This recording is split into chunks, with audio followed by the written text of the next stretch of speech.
Hi everyone, welcome back to the channel. ఈరోజు నేను discuss చేయాలనుకుంటున్న టాపిక్ వచ్చేసి monthly domestic electricity bill calculation. ఇది వచ్చేసి చాలా simple topic and very easy. ఈ కంటెంట్ మీకు నచ్చితే వేరే వాళ్ళకి షేర్ చేయండి, ఎందుకంటే ఈ టాపిక్ వచ్చేసి ఎలక్ట్రికల్ బ్యాక్గ్రౌండ్ వాళ్ళకి మాత్రమే కాదు, ప్రతి ఒక్కళ్ళు తెలుసుకోవాల్సిన ఇంపార్టెంట్ టాపిక్. ఎందుకంటే ఇది డే టు డే లైఫ్లో మనం చూస్తూ ఉంటాం electricity bill and electrical tariff అనేది. సో ఇందులో ఇన్వాల్వ్ అయ్యే పారామీటర్స్ ఏంటి అనేది నేను డిస్కస్ చేద్దాం అనుకుంటున్నాను ఇనిషియల్గా. దీని గురించి మనకి కాస్త వాటేజ్ అంటే ఏంటి, కిలో వాట్స్ అంటే ఏంటి అని బేసిక్ నాలెడ్జ్ ఉంటే చాలు, ఎవరైనా దీన్ని అర్థం చేసుకోవచ్చు. So let's get into the main topic. అసలు వాటేజ్ అంటే ఏంటి, వాట్స్ అంటే ఏంటి? జనరల్గా ఒక ఎలక్ట్రికల్ అప్లియన్స్ ఒక ఇచ్చిన టైంకి చేసుకున్న ఎనర్జీ కన్జంప్షన్ని వాటేజ్ అంటారు. అండ్ ఇది డిఫరెంట్ ఎక్విప్మెంట్కి డిఫరెంట్గా ఉంటుంది. ఈ వీడియోలో నేను డిస్కస్ చేస్తాను ఫర్దర్ అసలు ఏంటి ఒక్కొక్క ఎక్విప్మెంట్కి ఎలా ఉంటుంది అనేది. నెక్స్ట్ వచ్చేసి కిలోవాట్స్. కిలోవాట్స్ అంటే ఏంటి? It is a shorter form of watts అని చెప్పొచ్చు సింపుల్గా. వాట్స్కి కిలోవాట్స్కి పెద్ద తేడా ఏం లేదు, రెండు సేమ్ యూనిట్సే. హెవీ వాల్యూస్ ఉన్నదాన్ని కిలోవాట్స్లో కన్వర్ట్ చేస్తుంటాం. అండ్ ఇక్కడ ఇంకో కాన్సెప్ట్ వచ్చేసి watt hour and kilowatt hour. వీటి మీనింగ్ ఏంటంటే ఒక గంటకి ఒక ఎలక్ట్రికల్ అప్లియన్స్ ఎంత ఎనర్జీ కన్జ్యూమ్ చేసుకుంది అనే దాన్ని డిటర్మైన్ చేసేదాన్ని వాట్ హవర్ అంటాము. అంటే గంటకి ఎంత వాటేజ్ తీసుకుంది అనే దాన్ని చెప్పేదాన్ని వాట్ హవర్ అంటాము. సింపుల్గా చెప్పాలంటే the amount of energy used by electrical appliances per hour అంటారు దీన్ని. అండ్ చాలు, ప్రస్తుతానికి ఈ ఇన్ఫర్మేషన్ చాలు. Let's get into the main topic.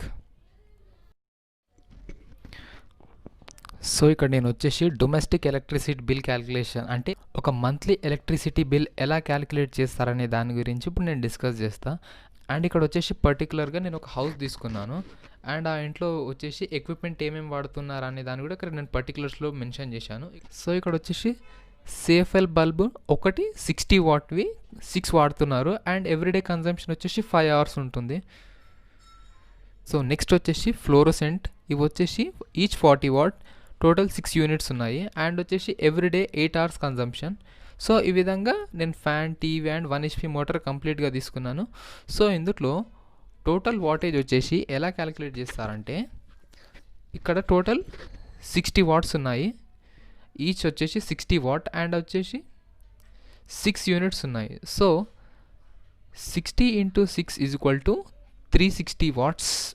అంటే పర్ డే సిఎల్ఎఫ్ కన్జంప్షన్ వచ్చేసి 60 watt అండ్ ఇది వచ్చేసి 5 hours వాడుతున్నారు. సో దీన్ని వచ్చేసి కంప్లీట్గా వాట్స్ అంటాము. అండ్ ఇక్కడ వచ్చేసి 360 watts × 5 hours = ఎంత అవుతుంది? 1800. ఈ 1800 అనేది ఏమంటారంటే వాట్ హవర్ అంటాము. అంటే 5 hoursకి 1800 watts అనేది కన్జంప్షన్ అనమాట. సో ఆ విధంగా ఫర్దర్ వెళ్తే ఫ్లోరోసెంట్ ల్యాంప్స్, ఫ్లోరోసెంట్ వచ్చేసి 40 watts, ఈచ్ వచ్చేసి కంప్లీట్ 6 యూనిట్స్ ఉన్నాయి. సో ఇటు 240 watts అండ్ ఇక్కడ 240 watts × 8 hours = ఎంత? 1920 watt-hour.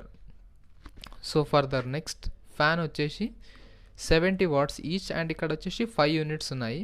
సో 70 × 5 = 350 watts అండ్ ఇక్కడ వచ్చేసి 350 watts కంటిన్యూగా 13 hours కన్జంప్షన్ చేసుకుంటే ఇట్ ఈస్ 4550 watt-hour. నెక్స్ట్ వచ్చేసి TV. So TV 200 watt and ఇక్కడ క్వాంటిటీ 2 ఉన్నాయన్నమాట. So it is 400 watts and ఇక్కడ కన్జంప్షన్ వచ్చేసి 4 hours. So 400 × 4 = 1600 watt-hour. ఇక్కడ watt-hour ఎందుకు మెన్షన్ చేస్తున్నానంటే ఇక్కడ వాట్స్, ఇది వాట్స్లో ఉంది అండ్ ఇది వచ్చేసి టైమింగ్ హవర్స్లో ఉంది. So it is what-hour. And ఫైనల్గా వచ్చేసి 1 HP మోటార్. మనకు తెలిసిందే 1 HP = 745 watts. సో ఇక్కడ 745 watts మోటార్ వచ్చేసి ఒకటి ఉంది. So it is 745 watts and ఇది వచ్చేసి డైలీ 2 hours రన్ అవుతుంది. సో ఇది వచ్చేసి ఎంత అవుతుంది? 1490 watt-hour.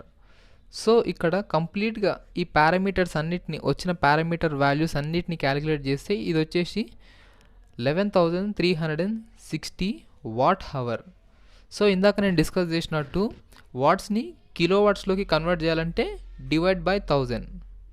సో అప్పుడు ఎంత అవుతుంది 11.36 కిలో వాట్ హవర్ ఇది పర్ డే కన్జంప్షన్. ఇప్పుడు మనం చూసిందంతా పర్ డే కన్జంప్షన్. అండ్ ఇది వచ్చేసి మంత్లీ క్యాలిక్యులేట్ చేయాలి కాబట్టి 11.36 ఇంటూ 30 ఈజ్ ఈక్వల్ టు ఎంత అవుతుంది 340.8 కిలో వాట్ హవర్. సో ఇది వచ్చేసి మంత్లీ కన్జంప్షన్ అనమాట. ఈ 340.8 కిలో వాట్ అనేది మంత్లీ కన్జంప్షన్. సో దీన్ని 341 రౌండ్ ఫిగర్ వేసుకుందాం. సో ఇక్కడ మనకి ఇందాక వచ్చిన కన్జంప్షన్ వచ్చేసి 341 kilo watt hour.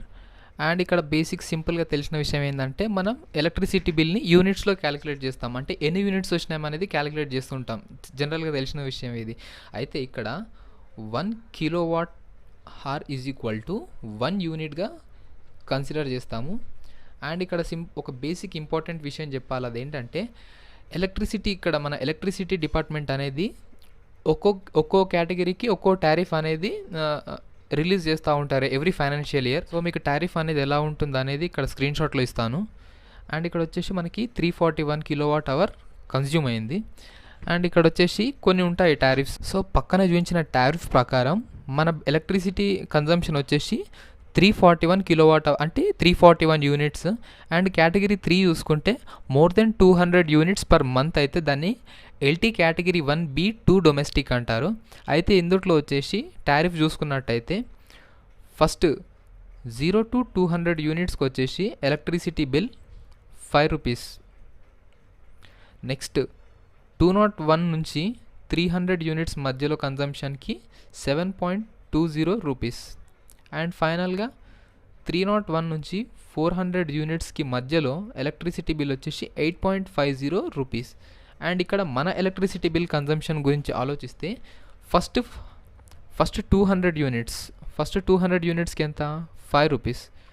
So 200 into 5 is equal to 1000 rupees. Next వచ్చేసి 300 అంటే మనకి ఇంకో 100 యూనిట్స్ ఉన్నాయి. సో 100 యూనిట్స్కి వచ్చేసి 7.20 that is equal to 100 into 7.20 is equal to 720 rupees. And ఫైనల్గా వచ్చేసి 300 యూనిట్స్ ఇక్కడ కన్జంప్షన్ అయిపోయింది. నెక్స్ట్ వచ్చేసి రిమైనింగ్ ఎంత 41 వాట్స్ ఉంది. So 41 kilowatts. సో 41కి ఎంత తీసుకుంటారు, అదే ఎంత ఉంది బిట్వీన్ 301 to 400. సో ఇక్కడ 41 into 8.50 is equal to 348.5. So ఇది కంప్లీట్ యాడ్ చేస్తే ఎంత అవుతుంది 2068.5. అండ్ ఇక్కడ ఇంకోటి ఎలక్ట్రిసిటీ బిల్ అనేది మనకి every month meter charges 10 rupees అనుకుందాం. సో ఫైనల్ వచ్చేసి ఇట్ ఈస్ 2078.5 రూపీస్. సో ఈ విధంగా ఎలక్ట్రిసిటీ బిల్ అనేది క్యాలిక్యులేట్ చేస్తుంటాము. సో నా నెక్స్ట్ వీడియో వచ్చేసి కంప్లీట్ ఎలక్ట్రిసిటీ బిల్ ఎక్స్ప్లెనేషన్. ఈ వీడియో కంటిన్యూషన్ ఆ వీడియో అనమాట. So stay tune. Thanks for watching the video.